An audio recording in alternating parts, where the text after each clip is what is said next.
Hoje o Papo de Professor levanta uma questão de extrema importância. O que está em jogo se o Fundeb acabar? Já já, a professora Maria Cláudia responde.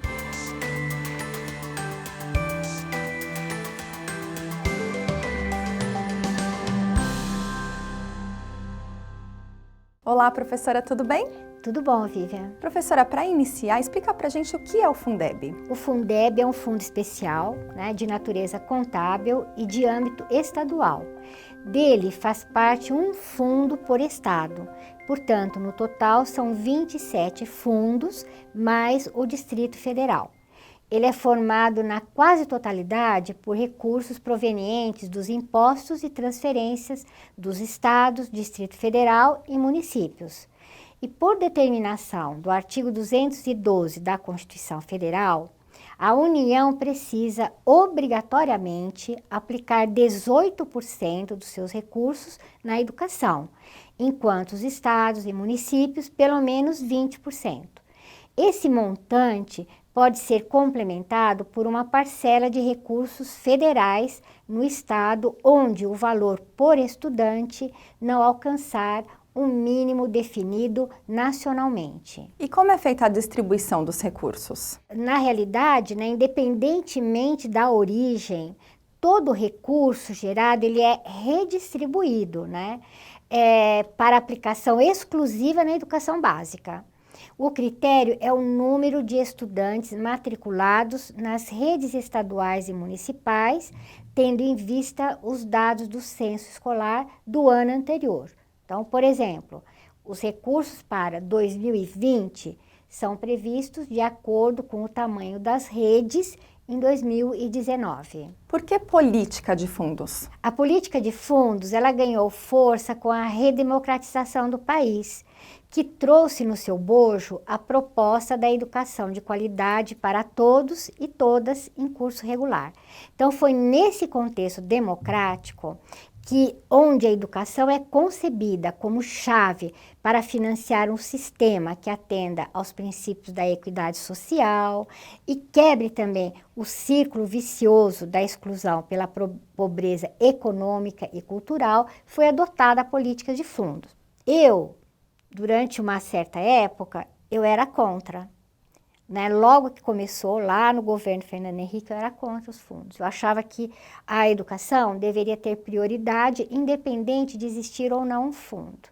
Mas, na verdade, a história mostrou que a política de fundos, ela é eficiente, Então, agora eu estou aqui defendendo o Fundeb.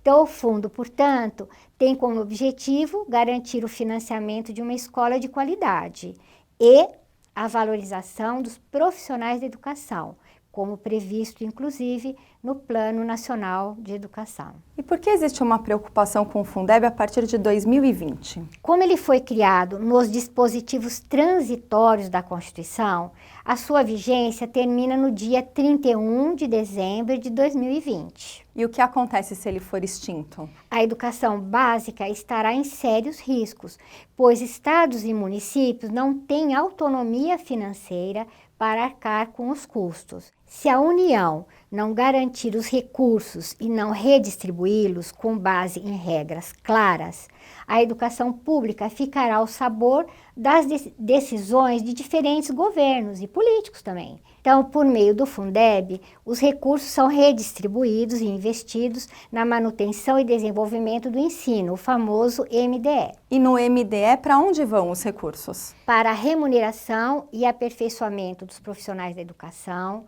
aquisição, manutenção, construção e conservação das instalações e equipamentos necessários para o ensino, uso e manutenção dos bens vinculados ao sistema, por exemplo, aluguel de imóveis e de equipamentos e também a manutenção de bens. Levantamentos estatísticos, estudos e pesquisas visando ao aprimoramento da qualidade e a expansão do ensino. Também para a realização de atividades meio necessárias ao funcionamento do ensino, por exemplo, vigilância, aquisição de materiais. Para a concessão de bolsas de estudos a alunos de escolas públicas e privadas.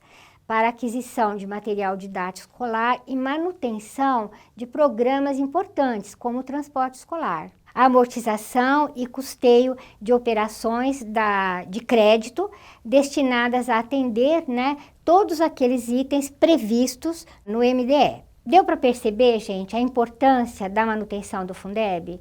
Como ficará a aplicação de recursos sem controle e sem vinculação de verba? Professora, e existe proposta para a continuidade do Fundeb? Há duas propostas de emenda constitucional, são as PECs, que pretendem incorporar o Fundeb à Constituição, uma no Senado e outra na Câmara dos Deputados.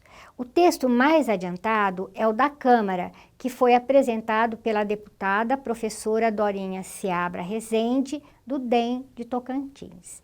É a PEC 1515, que propõe, dentre outras medidas, tornar o Fundeb permanente e ainda o aumento da porcentagem de complementação da União para 15% em 2021, até chegar a 40% em 2031. E qual é a proposta do governo? Não existe proposta concreta por parte do governo, mas a orientação do MEC, em alinhamento com o Ministério da Economia, é que o repasse da União ao Fundeb chegue aos 15% em uma escala progressiva de 1 ponto percentual ao ano durante 5 anos até atingir os 15%.